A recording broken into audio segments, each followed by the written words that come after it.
Hey everyone, welcome back to the Violet Vault. All right, let's talk about something that feels, almost ancient in our high-tech world, gold. In an age of crypto and tap-to-pay, it seems kind of wild that we're still debating a heavy yellow metal. But believe it or not, the idea of a gold standard, a system we left behind decades ago, is making a comeback in conversations.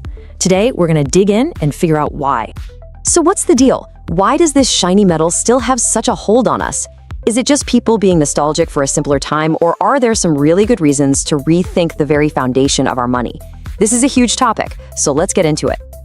Okay, so to really get a handle on this debate, we've got to rewind a little and go back to basics. The thing about gold is its appeal isn't just about spreadsheets and economics. Now, it's woven into thousands of years of human history as the ultimate, unshakable symbol of value. So what is the gold standard anyway? Well, at its heart, the idea is actually super simple.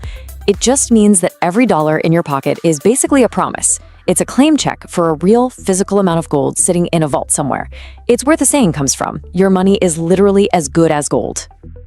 And for most of history, that's just how money worked. It was simple, it was tangible. But then things changed.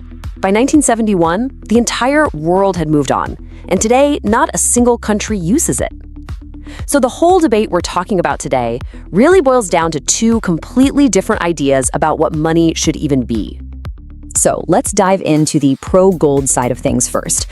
Why do some people look at our modern economy and think the solution is to bring back this old system?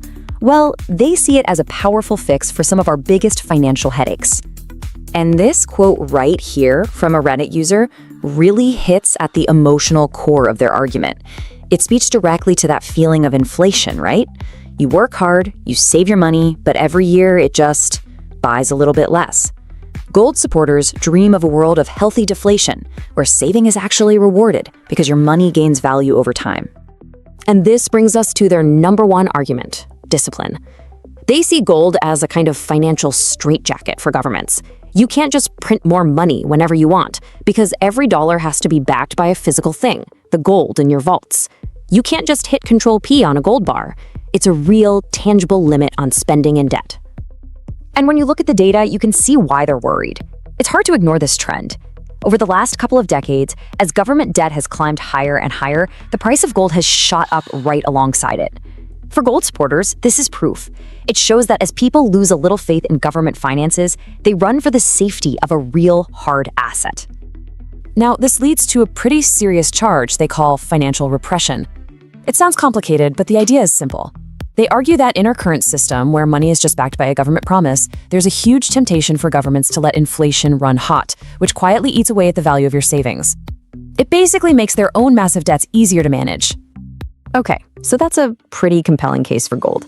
It sounds logical, right? But it's only half the story.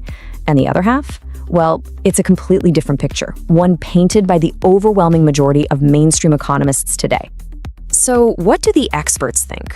Well, back in 2012, a major poll asked a whole panel of top economists a simple question: would returning to the gold standard be good for the average American? The number who said yes was 0. Zilch. Not a single one. So why? Why are they so completely against it? The whole case against gold boils down to one word: flexibility. Remember that financial straitjacket we just talked about, the one gold supporters love? Well, opponents see it as an economic death trap in a crisis. If the economy hits a wall, a central bank can't step in and help because its hands are tied. Your economic growth isn't limited by innovation or hard work, but by how fast you can literally dig metal out of the ground. And they'll point to history to back this up.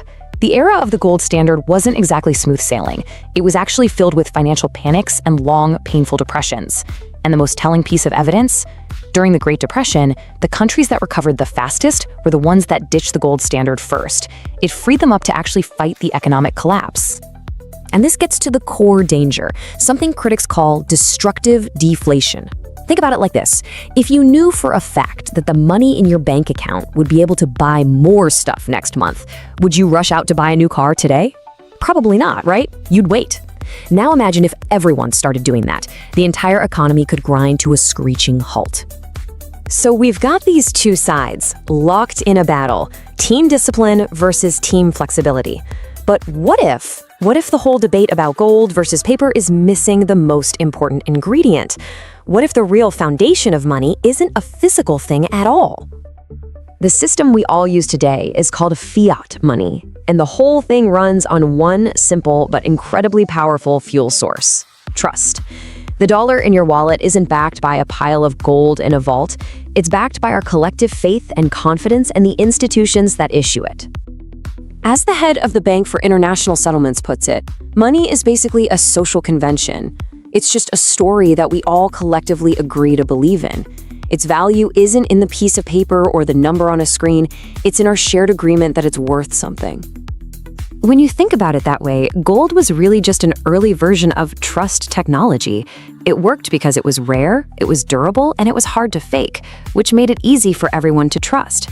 So the real question for us today is, can our modern institutions earn that same level of trust without a physical anchor? And this brings us right to the heart of the matter. You see, the choice isn't between a perfect system and a bad one.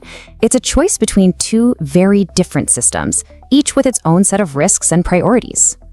So here it is, the final trade-off. On one side, you have the rigid discipline of gold. Think of it like a heavy anchor for the economy. It keeps the ship stable and protects its value no matter what storm hits. On the other side, you have the flexibility of our current system. That's more like a rudder. It lets you steer around icebergs and crises, but you have to have complete and total trust in the person at the helm. At the end of the day, there's no magic bullet here. The biggest risk with the gold standard is total economic paralysis and a crisis. The biggest risk of our system is the temptation for out-of-control debt and inflation. So the debate really boils down to a personal question. Which of those two dangers scares you more? And that's really where I want to leave you today. The form of money is always changing. It's been shells, gold, paper, and now it's mostly digital bits on a screen. But the one thing that never ever changes is that it must be built on a foundation of trust. So the biggest question for our future is, what or who will we trust to give our money its value? I genuinely love to hear your thoughts on this one. Let me know in the comments. What's the first thing that comes to mind for you? Thanks so much for watching, and I'll see you in the next one. Thank you for spending time with us here at the Violet Vault. Don't forget to like, subscribe, and drop your thoughts in the comments below. I'd love to hear from you. Until next time, stay focused and keep growing.